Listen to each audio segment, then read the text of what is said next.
Hello and welcome back to On the House. Today we're joined by Tobi Chapman, founder at Everboost. Everboost help DTC brands scale profitably with retention marketing. So, without further ado, welcome, Toby. Um, let's start off by asking, what's the difference between retention marketing and email marketing, and which do you focus on? So I think this is quite a common misconception or mislabeling of the term. So to me, email marketing is part of retention marketing. Email is more of the a channel, whereas retention marketing is the discipline or the profession, let's say. So retention is all about keeping your customers longer, maximizing their value, and email or you can chuck SMS within that are more so the execution tools to achieve that strategy that you set out to build. Yeah, nice. And because I noticed, like in your content, you focus a lot on retention metrics, which is a lot more strategy than obviously just sending out emails. So I guess you align more with the retention side, right? And also like, and then kind of like asking the question on metrics, what ones actually kind of matter, and which ones do you think people focus on and shouldn't be focusing on? Yeah. So if we're talking about email marketing, everyone loves to focus on email attributed revenue, which, to be honest, is a little bit of bullshit. Like it's got some weight to it, but it's not the be all and end all. You can draw trends and patterns from it. So, for example, if you see your attributed revenue significantly dropping, it is an indicator of something.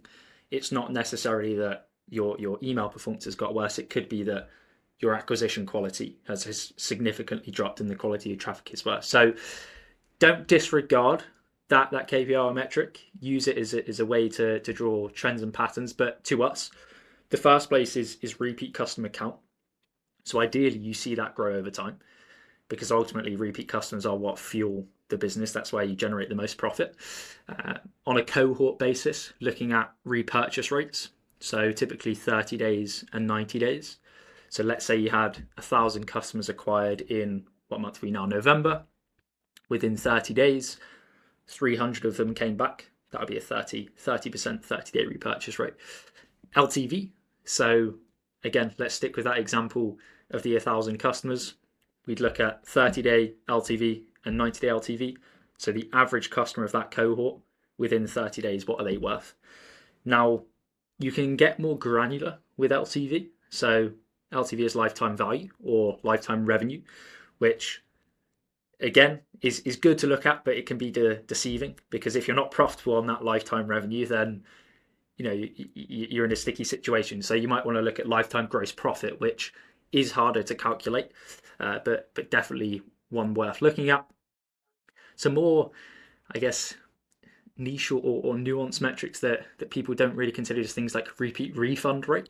So if you see that significantly going up or is higher than say your new customer refund rate, then you've got a retention problem. Is it a problem with a batch of stock or inventory, whatever it is?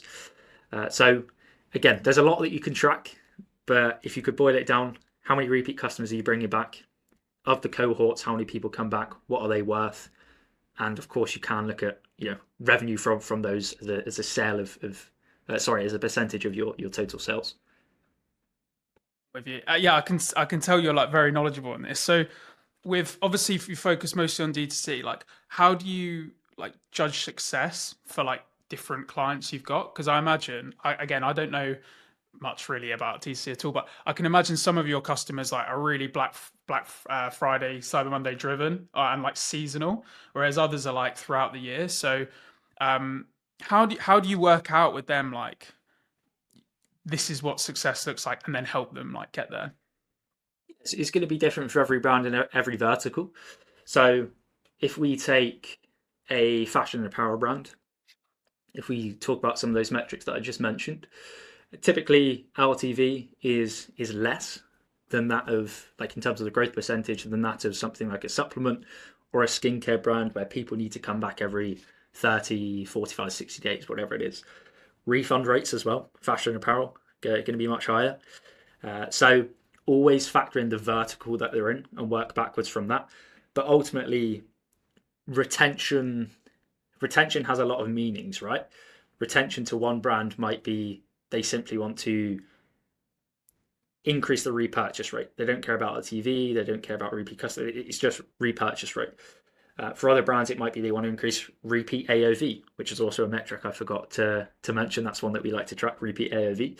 So try and identify why the brand wants to quote unquote increase retention. That's often what the brand says, but they don't have a clear meaning of why they're trying to achieve that. So probably not the answer you're looking for, but I'd say it's very contextual.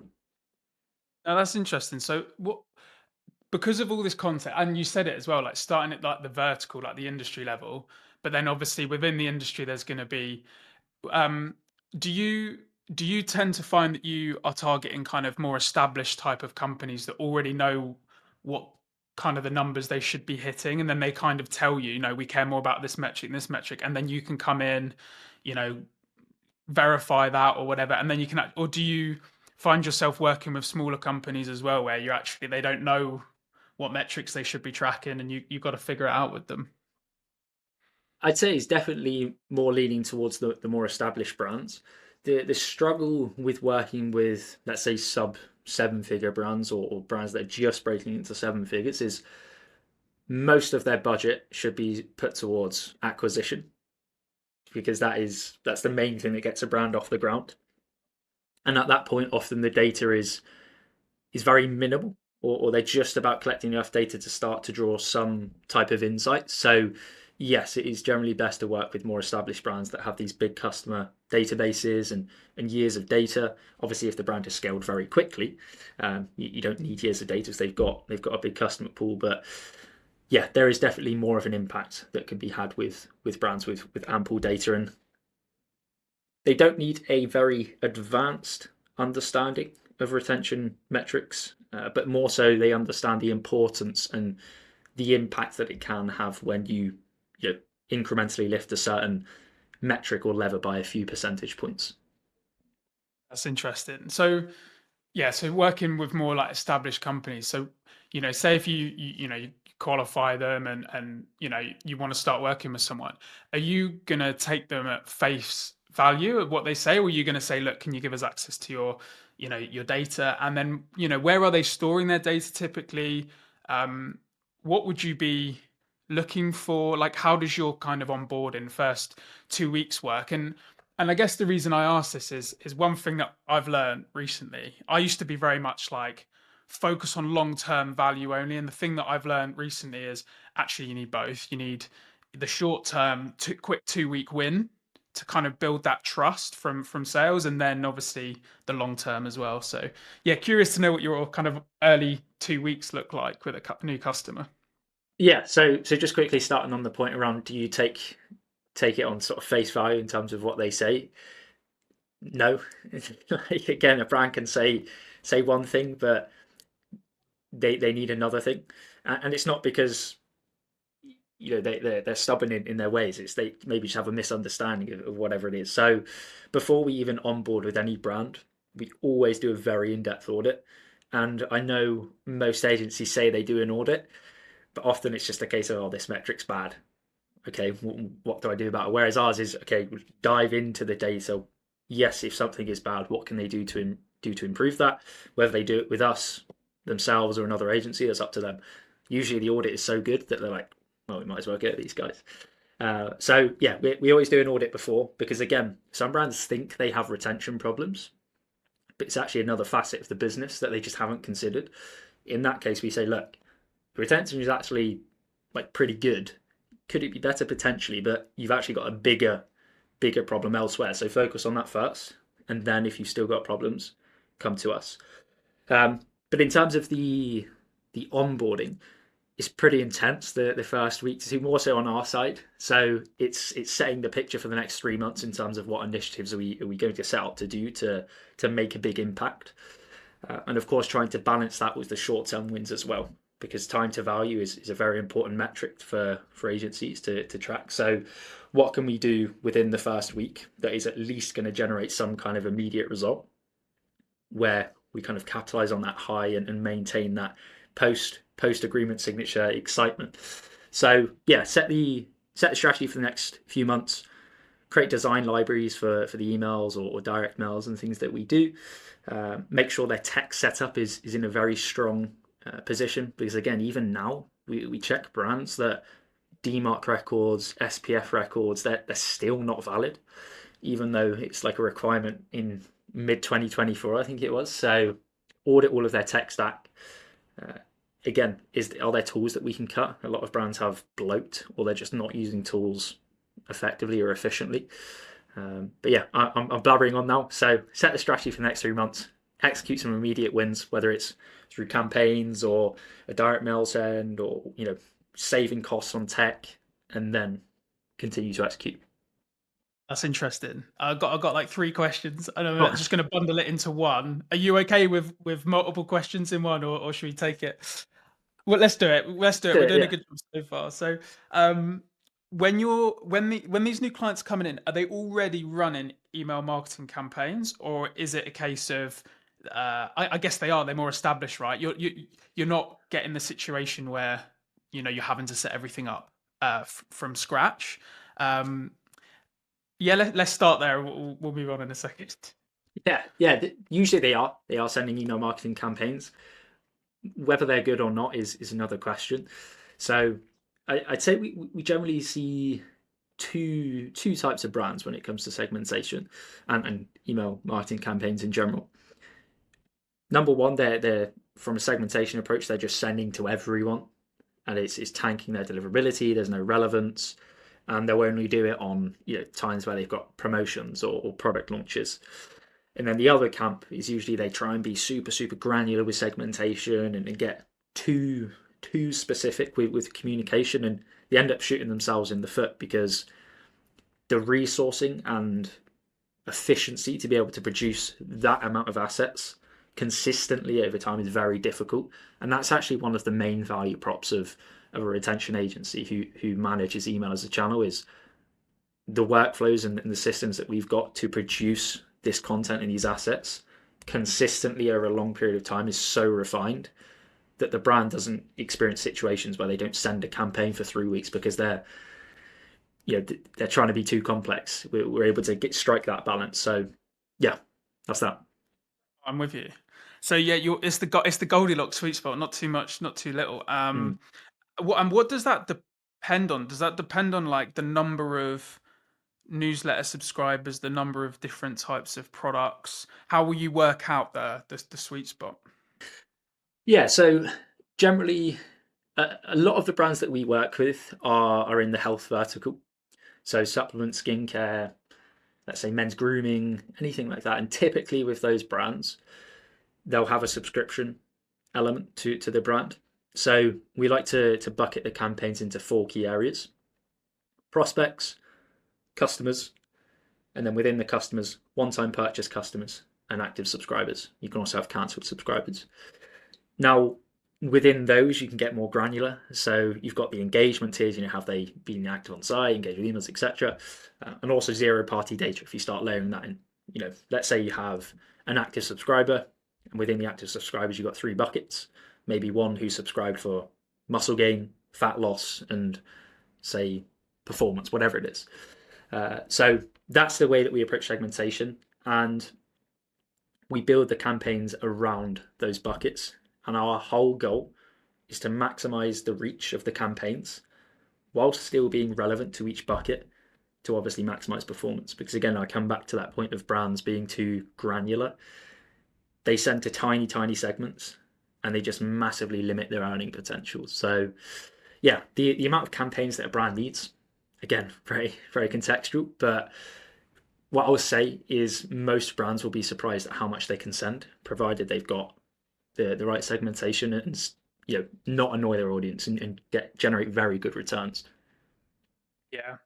Do you know what I've been doing something similar recently, which is we're mapping out kind of the new GTM flows, and if you're starting with someone new, you don't want to get too complicated too quickly and too granular, because you'll end up, you have to then make it more. It's better to start kind of at a good solid base and then go, okay, we're going to make this part a little bit more granular. So yeah, no, I'm with you there. And you mentioned tech stack as well. what tech stack do you use? Are there any technologies that would you could call yourself a bit more contrarian, not many retention marketing agencies are using? And then like just a bit broader to that, what would you recommend people, your clients use if they DIY it? What would you recommend that they use like today in 2025? Yeah, so I think across the board, most clients are on Shopify, most are using Klaviyo. There's some that use tools like OmniSend or Attentive. So that's usually like the backbone or the skeleton of the tech stack. With all of our brands, this is going to be a bit of a plug to these guys, but Hiro Analytics, that is a very good tool. So from a reporting perspective and a data perspective, that's very nice. And then if there are more established brands, they might have other tools like Triple Whale or some kind of other third-party analytics platform, be it Store Hero, Lifetimely, whatever it is. Now, tools that we like to use on the type of brands that we work with, remember they're in like the CPG space mostly. So Direct Mail, Postpilot or Paper Run, great tools. Relo, it's like an AI replenishment app, and then Zamer is like an interactive email builder, which if the brand has a subscription element, Zamer is a great tool. So again, there's loads of tools that you can use, but ultimately most brands don't use them effectively, so it's a waste of money. So if I could put it down to those, it would probably be those. Yeah, yeah, it's interesting. And one of the things as well is you don't really want to set you don't want to be too dependent on a tool. Like the tool has to fit the strategy. Like I'm working with a guy at the moment where like, do we use Clay? Do we use Freckle? And it's like in some situations Freckle's better, in some situations Clay better. And it's like if you're not careful, you can easily just go on the I'm in the Clay bandwagon. Do you know what I mean? And so yeah, no, it's definitely good to do that. And with you mentioned before about you split into buckets, and prospects was one of those buckets, and you mentioned about SPF DMARC, which I kind of didn't think about on the email marketing side. I more thought about it on the but it does apply to it on the more outbound side. But how are you doing helping them with prospects? Is it cold email, or is it that they've signed up to the newsletter but they're not yet a customer? Signed up to the newsletter, not yet a customer. I suppose there is a way that you could do cold email with D2C email marketing. So there's tools like retention.com, other platforms where it can scrape the user data and you can send email to them. I think you've got to be very careful when you use those tools because obviously spam complaints and things can spike. So you do have to monitor that. But no, prospects is people that haven't purchased, trying to get them to turn into a customer. Typically the sorts of things that you want to send to those guys: social proof, education, really nice intro offers. Just rotate between offers and find what resonates and just try and get them on that first purchase. And obviously, provided your product quality is good, that can lend itself to retention with the additional strategy that we put in place. With you. And you've got an event next week that you're doing, and one of the things one of the questions there, which I'm obviously going to ask you here, is what are the top 5 retention fixes that can be implemented today? Yeah, again, very very contextual on the brand, but if I was to put it down to a few, I'd say one of them is your post purchase flow optimization. So a lot of brands treat it as more of like a transactional event. Someone places the order, thanks, your order's confirmed, it's on its way, sort of thing. But that is your opportunity to provide continuity from what they've seen at top of the funnel through post purchase. So let's say you've got 3 different pain points that your product can solve. Again, let's stay on the muscle gain, fat loss, and performance. If we collect that data pre-purchase, and now we've got it to leverage within the post-purchase, we can do that. So we can have different cohorts that pass through the post-purchase. We want to educate, ensure they adopt the product, use it correctly, and ultimately set the stage for them to come back by maximizing the success or the experience they have with the product. So that would be one. Number 2, I'd say customer experience, using that as like as a growth lever. So the amount of insights that the customer support team and any kind of point within your brand that you collect data from customers, cancellation flows, those types of things. There's so many insights in there that you can see where in the funnel there's drop off that is stopping people from repurchasing. So use that as a growth lever. Number 3, and this is a little bit more advanced, let's say, is linking acquisition with retention. So again, a lot of brands don't look at their customer base on a cohort perspective and identify which traits or products or channels drive the highest value customers. And they don't create these feedback loops where they say, okay, that is the segment of or cohort of customers you want to focus on that will naturally lend itself to greater retention. So we're on 3 now. Number 4, for the brands that we work with in terms of the CPG space, a subscription, if they don't have it, a subscription element is massive, and have some kind of subscription first offer to make the subscription like the premium no-brainer offer, layering free gifts, whatever it is. And then number 5, again, might seem very basic, but not a lot of brands do this, is send more emails, send more texts, expand the channels that you're on. Again, a lot of brands use email and they say, right, we've got our retention sorted, but they're not using SMS. They're not using WhatsApp. They're not tapping into direct mail.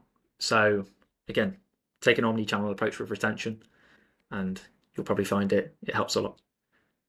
Yeah, wow. I'm impressed you remembered all those 5. That was pretty good. That was pretty impressive. With I'm really interested in the post purchase flow. How are you working out what message to send after someone's purchased? And I imagine it also depends on like if it's performance, if it's muscle gain. So how are you working that out? Yeah, so pre-intent data. So be it through quizzes, the pop-up form, collecting data there. You can also go back to the ad that they came in on. So let's say you're testing different creative. One of them, yeah, is for muscle gain, fat loss. Again, you can see their acquisition source and sort of tie it up there. What I will say though is you will always need a fallback path within that flow because there's inevitably going to be people that you don't have that data on. So you'll never have 100% of the people pass through, but for those that you do have the data on, how can we maximize that experience and make sure that, again, that first 30 days of a customer's life cycle is crucial. So we want to do everything that we can within that period that they are just blown away and like, wow, like this product's amazing, this brand's amazing. I want to continue buying from it. Interesting. So would you say you are getting quite granular at this stage? Like even within muscle gain, you're going, right, let's collect a bunch of data and let's send them this like flow if they fit this like bucket. So you are still splitting out a little bit within each of those buckets. Yes, again, there's a very fine line between being too granular and not being granular enough. Like you don't want to, let's say, have muscle gain, fat loss, performance, and then 5 sub buckets within those, unless you are driving extreme amounts of volume through that flow. Like you're a very established brand, high multi 8 figures. It's the juice just isn't worth the squeeze at that point. So have some kind of segmentation and personalization with the sort of core buckets if needed, layer in sub buckets, but again, it's probably overkill at that point. Yeah, I'm with you. And then you mentioned volume, sending more emails. Is this is this specifically for post purchase? Like where would you want to send more emails? Like how would you work out like you're not sending enough basically? Yeah, you could say post purchase. Again, like I said, most brands have, well, a lot of brands that we see have just 1 or 2 emails, very basic. So definitely in post purchase, but more so from a campaign perspective. Again, brands maybe in the way that they do it, where it's just broad sending. Like maybe you don't want to send more like that because it would just tank your deliverability more. But if you do create these buckets of segments, then yes, you can afford to send more. Obviously, the resource required to do that is more. So that's where external parts and things are handy. But if we think ultimately what is one of the main use cases of email of SMS, it's that top of mind awareness. Like someone who's purchased from you and enjoyed the product, they will naturally want to come back. But we can use email and SMS as ways to potentially to get them come back quicker, to try other products, to just stay top of mind because the amount of brands popping up is just insane. So again, if you don't stay top of mind and they see another brand that looks cool, you might lose them to that brand. So yeah, ultimately that top of mind awareness from sending more is, I guess, an unspoken benefit. that's interesting. And you touched on the end about more companies coming in. I'm obviously noticing SaaS. There's a whole bunch of new SaaS companies popping up now. What's kind of the state of play in D2C? Are you finding there is more competition? And then you mentioned about top of mind being a differentiator. Like, is there anything else that you're using to stand out? From a brand perspective. Anything that you're using to help your clients stand out. Hmm. Yeah. Yeah, yeah. Around the point of competition, absolutely. Like definitely a lot of competition. There's also been a lot of brands that have unfortunately, gone under this year because tariff situations and things like that. But yeah, it's a growing market, right? Like there's always brands popping up. In terms of how brands can differentiate, ultimately the key differentiator of brand is dictated by them. Like the brands that we see major success with have a very strong story behind them. That is a huge moat. That is storytelling, because anyone can create a nice packaging, like use certain ingredients. Like it's very accessible. Obviously, from a capital perspective, it's not, but anyone can choose the same ingredients, and is the point. So if you have a very strong story and you can layer that in across, again, multiple touch points within your brand, that is a big differentiator. So not dictated by us, but if the brand does have the story, where can we embed that throughout the different customer touch points? That's interesting. It's interesting you say about tariffs as well, because that must impact D2C quite a lot. Um, Fantastic. So moving on then, what framework do you recommend for planning the next three high impact moves? So first of all, identify what retention is to you. Like I said, like it's a very broad term. So identify what retention is to you. Uh, Again, you use cohort analysis to identify maybe what your top performing cohorts are from like a product perspective, a customer perspective, maybe a channel perspective.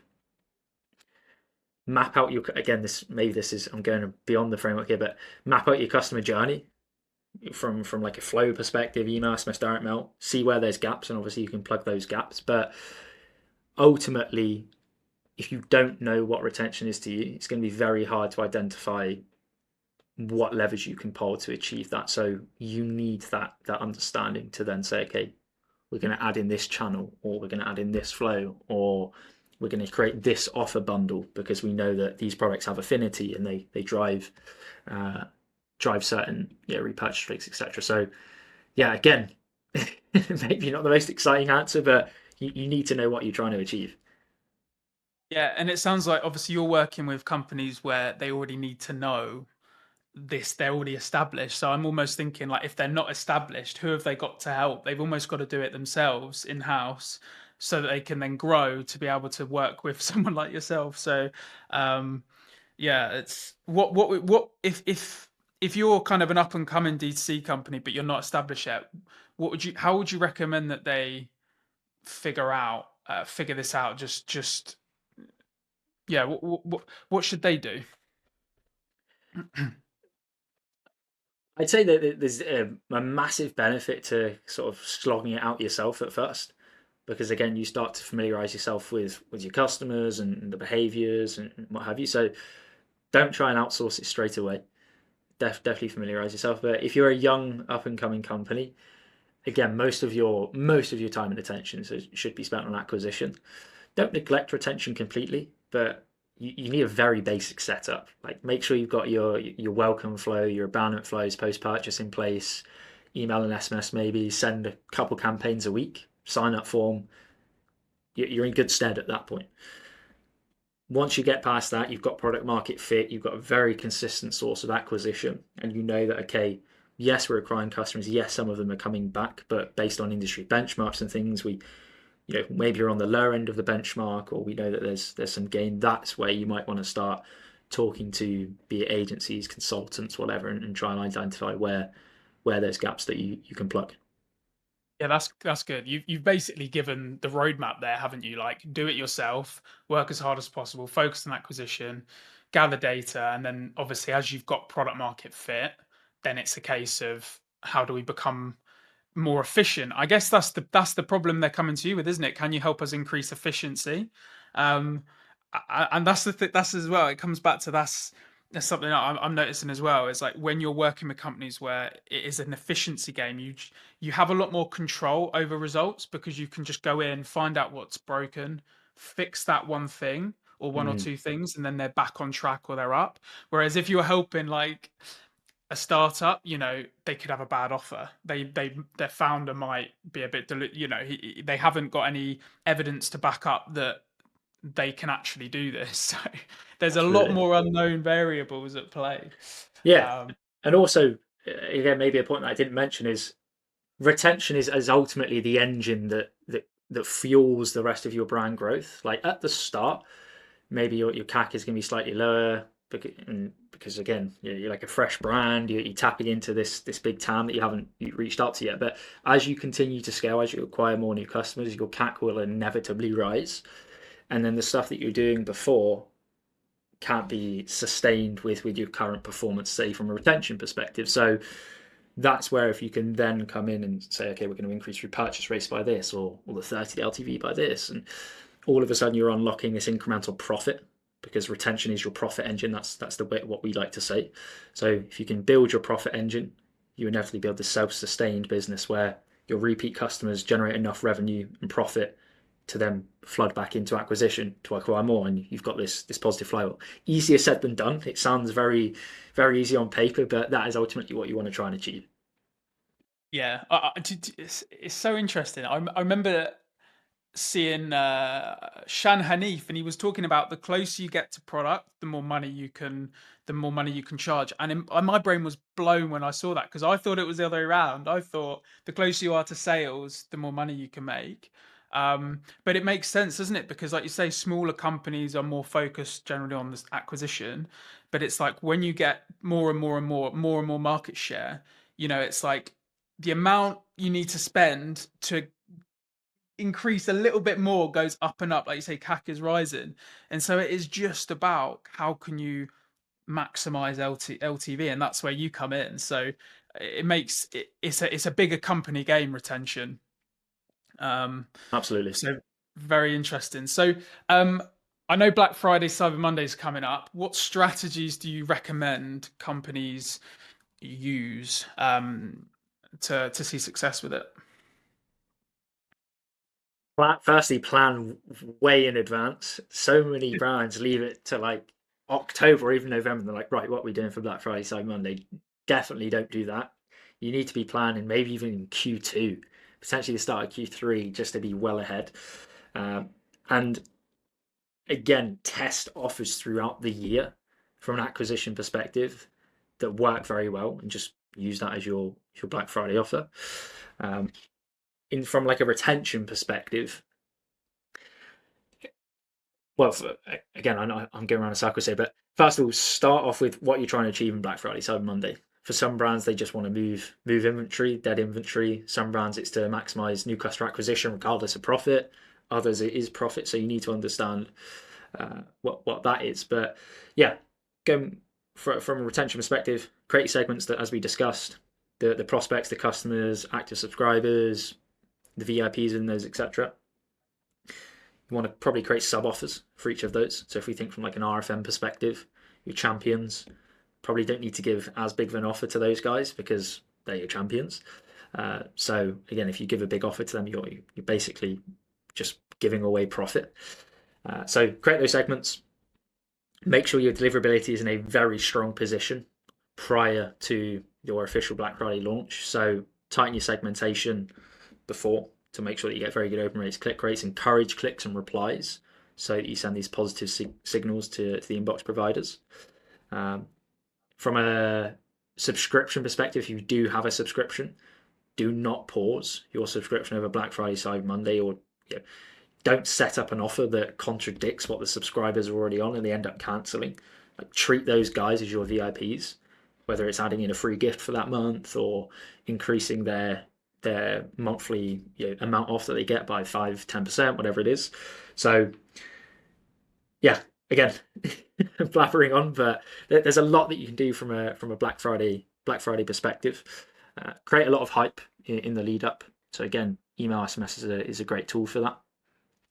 And then lastly, post BFCM is very important because often you'll acquire a lot of customers during Black Friday, Cyber Monday, and they can be lower value customers. You know, they're shopping for friends and family, or they just see a big offer and like, well, let's try this out. So that post BFCM period going into Christmas, use that Christmas period as a way to add in additional offers or promotions to try and secure that second purchase from those Black Friday customers.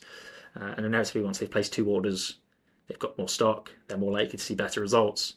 So again, that can lead itself to better retention. Interesting. A question I want to ask you actually, because I don't know. Again, I've never sold physical products like this. I've never had to deal with this seasonal stuff. But in my head, I would go, in order to win, I would. You know, Hormozy talks about outspending your competition, like outspend to acquire customers. Part of me is like, I would make more of a loss on Black Friday, Cyber Monday than everyone else just to capture that demand. And then, is that a legit strategy, or is that a bad strategy? Like, you should still aim to make a profit. And yeah, I guess my question is like, what's the real goal of Black Friday? Is it sales? Is it long-term capture? Yeah, what's the goal?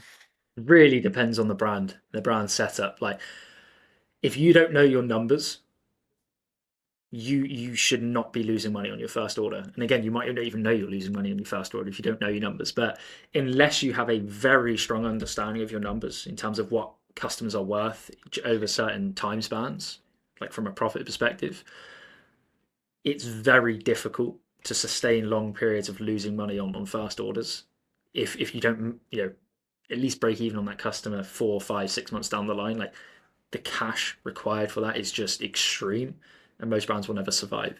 So yes, you could potentially outspend your competition during Black Friday, Cyber Monday to acquire more customers, provided that you know when you expect to start making a profit on them, and if your cash flow can sustain that. Otherwise, you will dig yourself a very deep hole that you cannot get out of.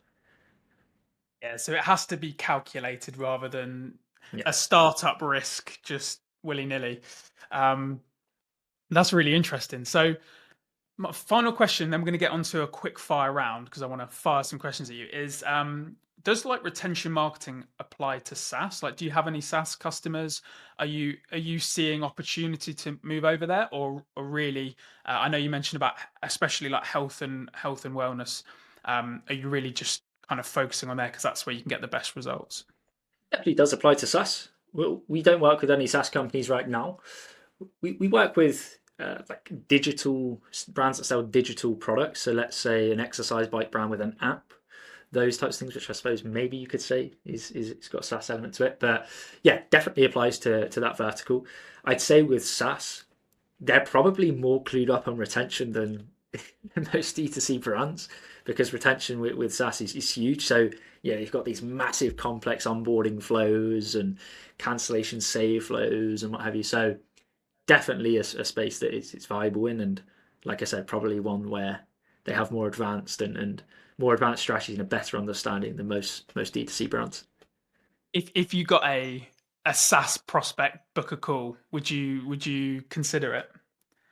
I'd take it just to talk to them and understand how they approach retention marketing and what they're struggling with, because ultimately there's things that you can learn from SaaS and apply to ecom, and there's things that you can learn from ecom and apply to SaaS. Like, I love talking to people who run businesses and just seeing what they're doing. So yeah, why not?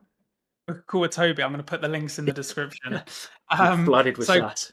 that's it. You're going to get flooded, mate. Right, quick fire round then. Who do you look up to in your space? If we say ecom, one of them that comes to mind is Taylor Holiday from Common Thread Collective. I suppose they're like a bit of a pioneer in the space. Like, they've done a lot to advance the space. So definitely them. From a retention perspective, one of the first people that I came across within the space, and I've had many conversations, and he's an amazing guy, is Adam Kitchen. He's a very well respected guy in the space. So yeah, if I was to say 2 people, it'd be those. Nice. And what makes Everboost different to another retention marketing agency? think if we come back to what we define retention as, like a lot of retention agencies simply send emails, but that's not a retention agency. You're an email execution agency, let's say. So the way that we like to approach it is, yes, take a more holistic view of the business and understand how what we're doing from a retention perspective impacts other facets of the business, how we can try and build synergies, let's say, between acquisition and retention to drive overall growth. So yeah, an omni-channel approach that considers all aspects of the business and ultimately drives the business towards their North Star KPIs.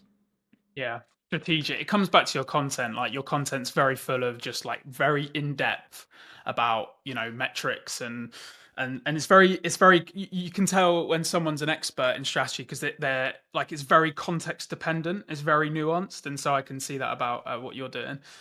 What are your goals for the rest of 2025, and what do you hope to achieve in 26?